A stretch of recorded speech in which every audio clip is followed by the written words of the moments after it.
everyone, it's Linda Michelle, and we saw a movie that we're going to review for you called Death on the Nile. Okay. It Got a lot to say about this one. It was an interesting kind of movie. There were, it's like Murder on the Orient Express kind of thing.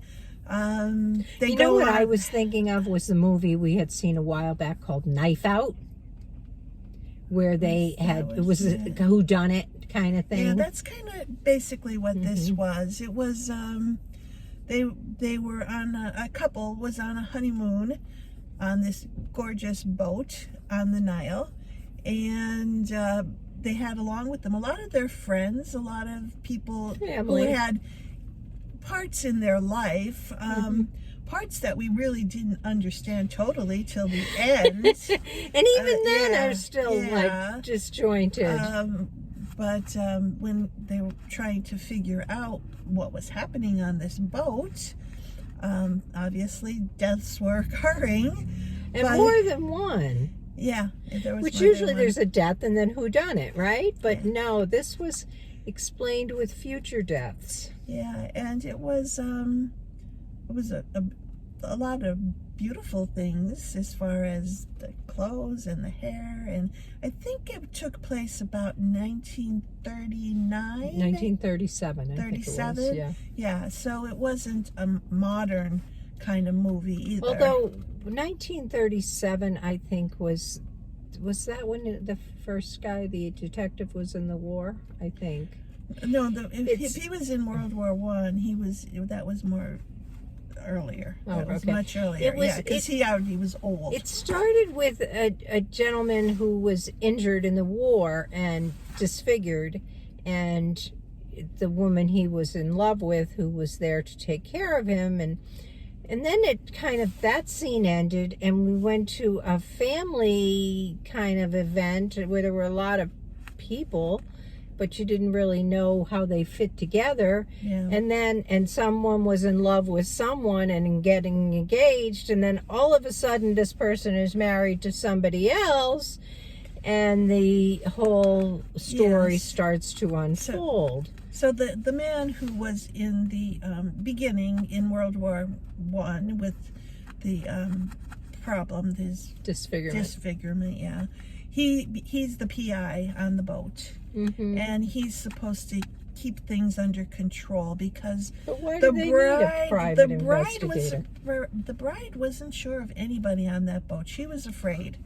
The bride was. I didn't get that. She said, "I want you to watch everybody. I don't feel safe with anybody on this boat," and he was there all the time watching, and obviously he watched pretty good because he figured it out at the end. My thing with this movie was that it had a British accent, a very strong British accent, and I always have a really hard time with that accent, and there were some people who spoke that through every bit of dialogue through the entire movie. I don't have any clue what they said.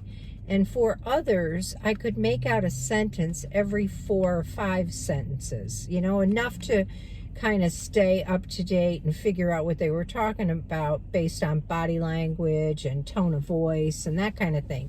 I just really struggle with those accents.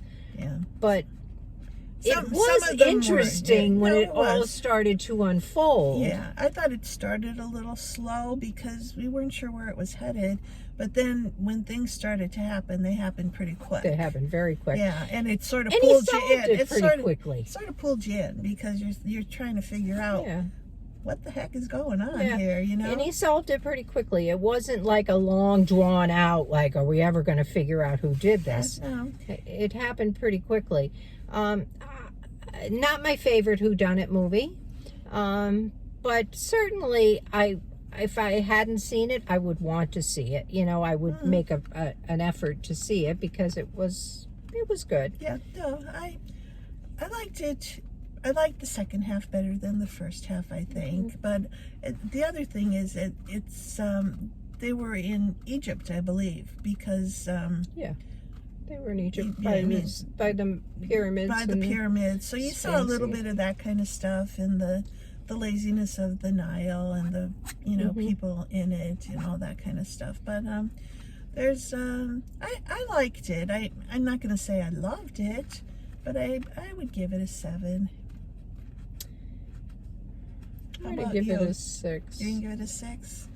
Yeah, you had more trouble with the dialogue than I do, because I watch a lot of British shows, so you do get a somewhat of an ear for it, I think. Yeah, I just could not. As hard as I tried, I couldn't figure out what they were talking about most of the time. And I agree. There was one person in particular, I didn't know hardly a word that she said, but most of the other people I was kind of okay with. Yeah. It was an okay movie. I mean, if you like whodunit movies, mysteries kind of things, you probably should enjoy. You'd probably enjoy it. Just be prepared that there's a lot of like, kind of in the beginning, disjointed pieces, and I'm not sure for sure. I mean, I kind of think I know why they were there and how they fit in, but I'm not even positive. So if you saw it, definitely a part of it was disjointed. You were here at a club doing this, and the next thing you know, people are married, but really those weren't the people that were supposed to be married. So it's like, oh, what happened here? We never figured out exactly. If you saw it, I would be very interested in your opinion of where the first war scene fits in, like why we saw that. Yeah. Now, I think I know, but I would like somebody else's opinion, what you thought about that. So, let us know. And that's all we've got for you today. And we'll see you again. Hopefully hear from you soon. Soon. Okay. Bye. Bye.